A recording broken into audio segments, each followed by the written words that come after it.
మేము pan India సినిమాలు చేస్తున్నాం. మేము ఇప్పుడు హిందీలో సల్మాన్ ఖాన్తో సినిమా చేస్తున్నాం. అంటే ఎంత పాన్ ఇండియా సినిమా అయినా తెలుగు ఏ థియేటర్ కనపడుతుంది? ట్రిపుల్ ఆర్ రిలీజ్ చేశాను నైజాంలో. ట్రిపుల్ ఆర్ సినిమాకి ఇప్పటికీ సినిమాకి 100 థియేటర్లు పోయినాయి తెలుసా మీకు? ఎన్ని రోజులైంది ట్రిపుల్ ఆర్ వచ్చి? అంతరించిపోతుంది. ఇవన్నీ తెలిసిన వ్యక్తిగా నేను మాట్లాడుతున్నా. తెలియని వాళ్ళు చాలా మాట్లాడుతున్నారు. ఇండస్ట్రీలో ఏ ప్రొడ్యూసర్ తెలియదు, ఏ థియేటర్ బంద్ అయింది తెలియదు, ఏ థియేటర్ ఉన్నదో తెలియదు. మేము మాట్లాడుతున్నాం, పోతుంది. ఎందుకంటే డిస్ట్రిబ్యూషన్లో ఉన్నాం మేము. ఇంక ఉండాల వ్యవస్థలో. ఇక్కడ డిస్ట్రిబ్యూషన్ అయితే మూసుకోలేం కదా. సో అంటే బీయింగ్ ఏ ప్రొడ్యూసర్, మీరు ఇప్పుడు ఒక 100 కోట్ల సినిమా తీసారు అనుకుందాం. ఈ 100 కోట్ల సినిమాని రిలీజ్ చేసినప్పుడు అప్పుడు మీరు కూడా యాజ్ ఏ ప్రొడ్యూసర్గా ఈ పర్సంటేజ్ విధానాన్ని కావాలి అని అంటారా? 100%. ఎందుకంటాను అంటున్నానంటే మీకు ఇది చెప్తా.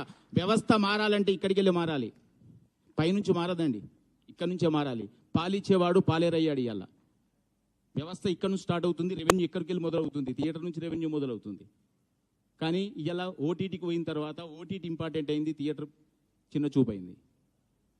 అది కాదు కదా. ఇక్కడికి వెళ్ళి మనం ఎంజాయ్ చేసేది థియేటర్ని, మనం సినిమా చూసేది థియేటర్ని. కటౌట్లు పెట్టి ఎంజాయ్ చేస్తున్నారు, పాలాభిషేకం. ఎందుకంటే అంతదాకా ఎందుకు? రిపీట్ రన్ సినిమాలు ఫుల్స్ వస్తున్నాయి కదా. ఎందుకు వస్తున్నాయి మరి? ఓటీటీలో ఉంది కదా మూవీ. అది థియేటర్ ఎంజాయ్మెంట్ మిస్ అవుతున్నాం కదా సార్. ఇది ఇప్పుడు ఆల్మోస్ట్ 5 నెలల నుంచి సరైన సినిమా అనేది పడలేదు. అందరికీ ఇక్కడ ఉన్న వాళ్ళందరికీ కూడా, మనందరికీ కూడా పెద్ద అనేది చాలా ఇంపార్టెంట్ సినిమా. ఆ ప్రొడ్యూసర్లేమో పర్సంటేజ్ సిస్టమ్కి మేము వ్యతిరేకమని ఓపెన్గా డైరెక్ట్ ఇంటర్వ్యూలో ఇస్తున్నారు కదా ఆయన టీవీలో.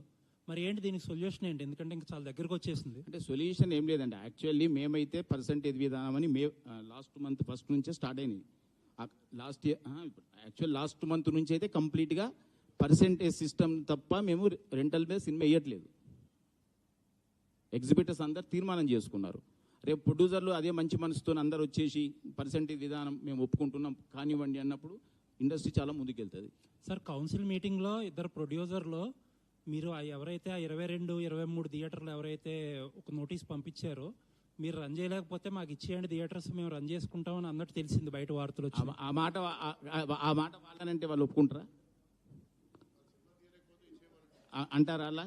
అది అది అది అనే మాట నిన్న మీరు చెప్పండి. వ్యవస్థను మార్చడానికి ఇదంతా అంటే ఎవరు మాట్లాడితే ఒక ప్రొడ్యూసర్ ఒకప్పుడు అన్నాడు నా ముందటనే, థియేటర్లు వర్కౌట్ అయితే లేవు అంటే మూసుకోండి అన్నాడు ఆయన.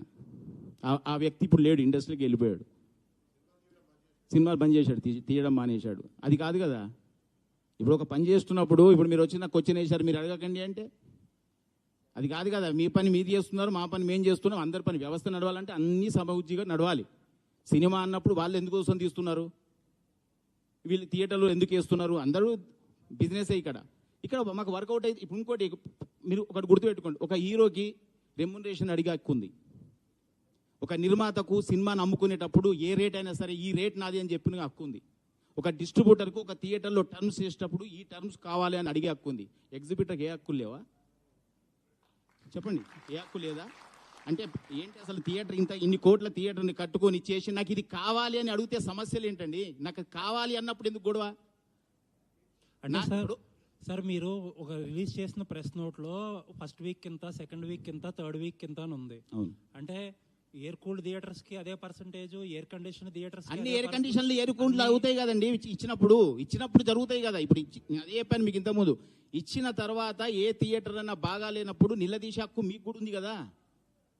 మీరు ఇప్పుడు ఆ థియేటర్కి వెళ్ళి ఏంటి థియేటర్ ఇలా ఉంది మీరు రాస్తారు కదా, మీడియా మీరు రాస్తారు కదా, థియేటర్ ఇంత పర్సంటేజ్లు తీసుకొని ఇంత డబ్బు కలెక్ట్ చేసుకుంటున్నారు, తీరా చూస్తే థియేటర్లో ఏసీ సరిగా లేదు, సీటు సరిగా లేదు, సౌండ్ సరిగా లేదు, మీరే రాస్తారు కదా. అప్పుడు